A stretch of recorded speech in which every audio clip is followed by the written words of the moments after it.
जय भीम मित्र हो. आपला हा विषय नाही, परंतु जेव्हा जेव्हा डॉक्टर बाबासाहेब आंबेडकर यांच्या संविधानावर एखादा विषय येतो तेव्हा तेव्हा मात्र मला राहवत नाही.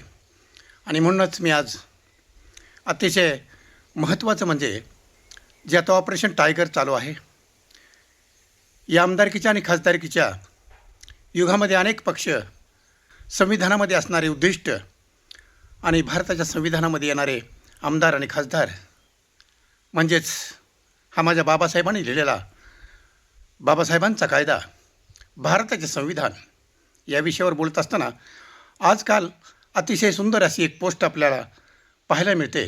शिवराम पाटील जळगाव यांनी अतिशय सुंदर अशी पोस्ट लिहिलेली आहे की भारताच्या या राजकारणामध्ये कशाप्रकारे पॉलिटिक्स केलं जातं हे अतिशय या शिवराम पाटलांनी आपणाला एक फेसबुकला त्यांची पोस्ट अतिशय व्हायरल होते. कदाचित तुम्ही वाचली असेल नसेल, म्हणून मी तुम्हाला ही पोस्ट वाचून दाखवत आहे. ऑपरेशन टायगर, खरोखरच या विषयावर याने अतिशय सुंदर अशी ही पोस्ट लिहिलेली आहे मित्रहो. ही मला आवडली, माझ्या मनाला भावली, म्हणून मी आपणासमोर ही वाचून दाखवतो आहे. तर शिवराम पाटील जळगाव यांची ही पोस्ट आहे. पहा तर ही पोस्ट ऑपरेशन टायगरला कितपत लागू आहे. नक्कीच ही पोस्ट ऐका, मी तुम्हाला ती वाचून दाखवतो. आता बहुजन समाजातील प्रत्येकजण म्हणतो की ब्राह्मणांनी आमचा इतिहास खोटा लिहिला. त्यात स्वजातीचे म्हणजे ब्राह्मणांचे मोठेपण वर्णन केले आहे.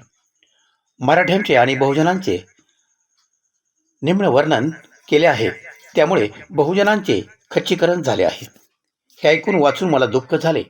म्हणून मी इतिहासाची पाने न वाचता वर्तमान वास्तव अभ्यासाला घेतलं. वर्तमान सर्वांसाठी खुले आहे. तरी पण काही तथाकथित साक्षर बहुजन इतिहासांच्या पुस्तकात डोळे खुपसून बसतात. मी आता 1958 ते 2026 किंवा मरेपर्यंत वर्तमान पाहत आहे, डोळे आणि डोके उघडे ठेवून. तर ब्राह्मणांनी जर आता सांप्रत राजकीय परिस्थितीवर लिहिले तर तो 50 वर्षांनी इतिहास होईल.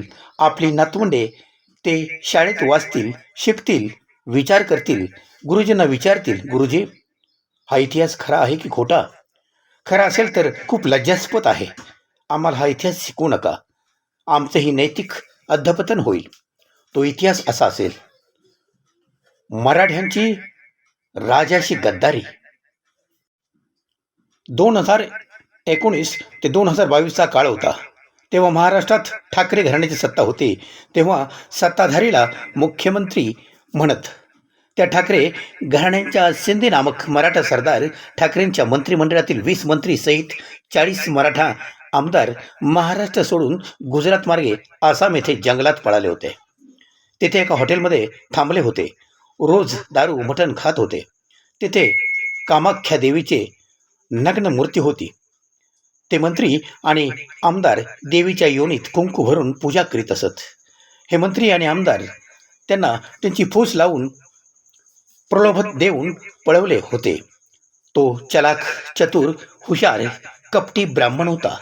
तो या पळपुटे मराठ्यांना दारू आणून तर्र ठेवत होता, जेणेकरून त्यांचा मेंदू विचार करणार नाही. या पळपुटे मराठ्यांच्या सोबत सर्वच जाती जमातीचे मंत्री आणि आमदार होते. त्यांना पूर्वीचे मुख्यमंत्री ठाकरे यांचा उदार मनाचे मंत्रीपदे बहाल केली होती.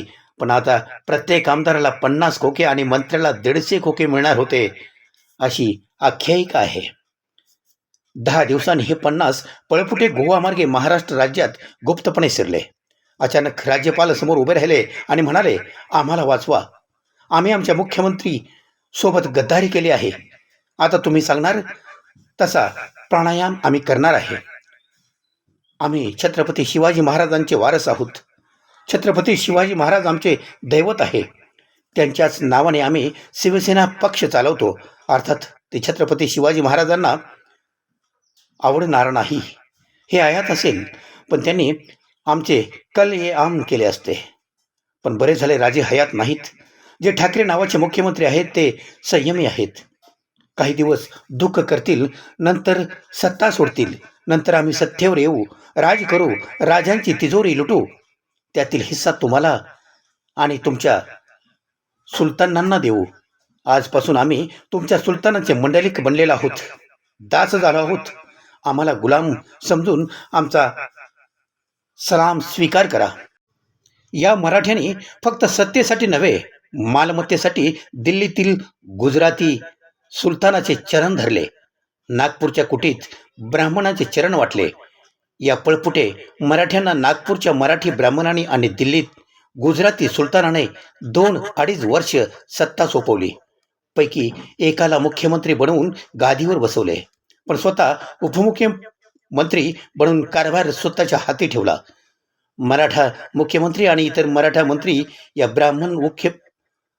ब्राह्मण उपमुख्यमंत्रीचे कठपुतलीसारखे वागत होते. असा रॉबर्ट क्लाईव्ह बंगालच्या नवाबांना नाचवत होता. असा हा मराठ्यांचा प्रचंड अवमान आणि मानहानीचा काळ होता. महाराष्ट्र आणि भारत देशाच्या राज्यकारभारात त्यांच्या मताला महत्त्व उरलेच नव्हते, पण त्यांचे संख्यात्मक डोके मोजले जात असत. तेव्हापासून या गद्दार आणि पळपुटे मराठ्यांना दिल्लीत आणि भारतात खंडात 50 खोके सबकुछ ओके असे संबोधले जात होते. एका शिंदे नामक मराठी टोळी नायकाला तात्पुरते मुख्यमंत्री बनवून दिल्लीचा सुलतान नागपूरच्या ब्राह्मणाच्या माध्यमातून महाराष्ट्र राज्यात कारभार पाहत होता. एका वर्षानंतर असाच एक पवार नामक मराठा सरदारचा पुण्यात दिल्लीच्या सुलतानाने खिंडीत पकडला. म्हणे, तुम्ही 72,000 कोटींची चोरी महाराष्ट्र राज्याच्या तिजोरीतून केली आहे. एकतर आमचे मंडलिक स्वीकारा, जेलमध्ये जाण्यासाठी तयार राहा. जेथे भुजबळ, देशमुख असे सरदार ठेवलेलेच होते. जेलमध्ये गेलो तर तुटलेले धन सुलतान जप्त करून दिल्लीत वाहून नेतील या भीतीने पवार नामक मराठा सरदाराने दिल्लीला सुलतानापुढे शरणागती पत्करली. आपली फौज घेऊन ब्राह्मण सरदारांच्या चरणी लेग्न झाले. अशा अपमानकारक काळात हे मराठी छत्रपती शिवाजी महाराजांचे फोटो पुतळे कवटाळून कसेबसे जगत होते. नंतर 2.5 वर्षांनी दिल्लीतील गुजराती सुलतानाने मराठ्यांचे मुख्यमंत्रीपद काढून घेतले. पुन्हा नागपूरच्या चालाक, चतुर, हुशार आणि कुटील ब्राह्मणाकडे ते सोपवलं. यामध्ये मात्र महाराष्ट्र असा लुटला की 90 वर्षात इंग्रजांनी भारत लुटला नसेल. ही लुटमार मराठी आणि तत्सम बहुजन मंत्री उघड्या डोळ्यांनी पाहत होते. पण ते ब्राह्मण मुख्यमंत्री पुढे हतलफ झालेच होते. ईडी आणि बेडीची स्वप्न पडत होते. त्या सुलतानाने भयंकर भीती मनात धरलेली होती. सुलतानाचा एकही शब्द खाली पडू देत नव्हते. सुलतानाचा कुर्णी साल करून करून कंबरडे वाकले होते, पण फरियाद करायला जागा राहिलेली नव्हती. ईश्वर करो असा प्रसंग दुश्मनावरही येऊ नये, हीच प्रार्थना, हाच अभंग, हीच आरती, हेच भारूड आणि हीच गवळण गात होतो आम्ही याच काळात.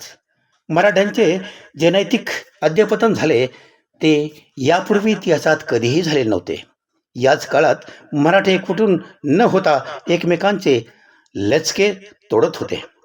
नवरा मेला तरीही बायकोला अश्रू येत नव्हते. मराठे भयंकर सत्ता लुपत होते. लुटलेली संपत्ती जतन करण्यासाठी काहीही करायला तयार होते. दस्तुरखुद छत्रपती शिवाजी महाराजांचे वारस सुद्धा दिल्लीच्या सुलतानाने मंडलिक बनले होते. या काळात वर्णन वर्तमानात किंवा भविष्यात कोणी ब्राह्मणाने केले तरीही हेच मराठे यांचे पुत्र पौत्र म्हणतील की ब्राह्मणांनी मराठ्यांचा इतिहास खोटाच लिहिलेला आहे. ही पोस्ट